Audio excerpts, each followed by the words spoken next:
We are constantly told to look on the bright side. The default modern reflex is to cheer up, think positive, and hope for the best. But clinging to positive outcomes creates a massive psychological blind spot. When you construct your peace of mind entirely around the expectation that things will go your way, you leave yourself completely exposed to the chaotic reality of life. The practitioners of ancient Stoicism recognized this trap thousands of years ago. They viewed the modern habit of offering hope as a strategic error that actively weakens the person receiving it. They believed hope acts as an emotional opiate. It numbs you to reality and lifts your expectations artificially high, guaranteeing a much harder, more painful fall when things eventually break down. Instead of wishing for a smooth ride, they developed a radically different approach. By actively imagining and expecting the absolute worst-case scenarios, we strip away our vulnerabilities and build genuine, unshakable mental resilience. This resilience is built on a specific logical framework introduced by the philosopher Zeno of Citium, known as the dichotomy of control.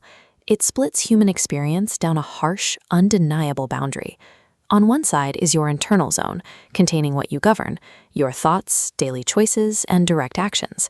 On the other side is the massive external zone of things you cannot govern, the weather, sudden economic crashes, illnesses, and the shifting opinions of others. We generate our own suffering when we blur this line. Every time we try to manipulate or resist a variable in that chaotic external zone, we exhaust ourselves fighting a guaranteed losing battle. Psychological freedom requires cutting ties with unpredictable external outcomes. You survive the storm by ignoring the wind and focusing entirely on steering your own ship. To train this focus, Stoics utilized a practice called negative visualization. It is a systematic method of exposing the mind to future anxieties to build immunity.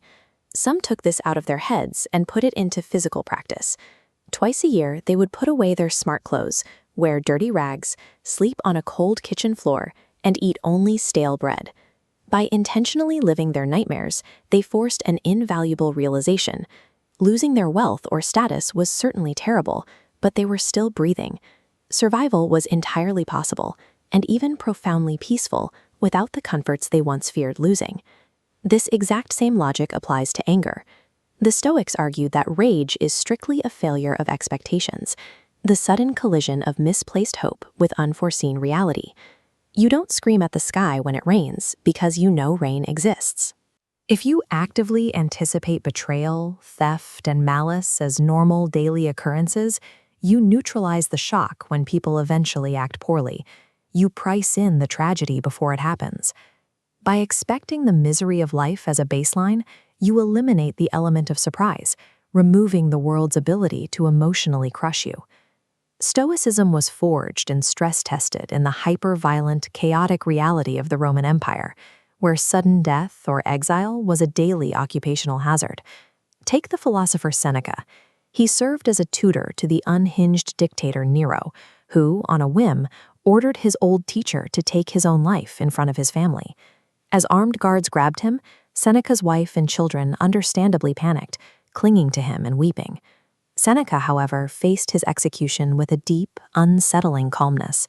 He looked at his terrified family, smiled warily, and asked, "What need is there to weep over parts of life? The whole of it calls for tears." Seneca applied the concept of amor fati, or the love of fate. He treated his execution as the raw material required to exercise his virtue, rather than an event to be mourned. This mindset allows for the maintenance of agency during periods of unavoidable suffering.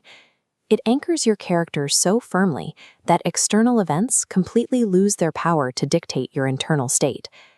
When you abandon the fragility of hoping for the best, you stop living in an imaginary future. Grounding yourself fiercely in the present moment builds a protective fortress around your mind.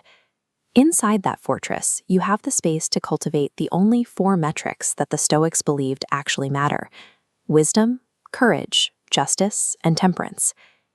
Consider the Roman Emperor Marcus Aurelius, who ruled the known world while fighting invasions, yet found ultimate peace through this exact philosophy. Riding alone in his military tent, he documented a simple, enduring truth about human capacity.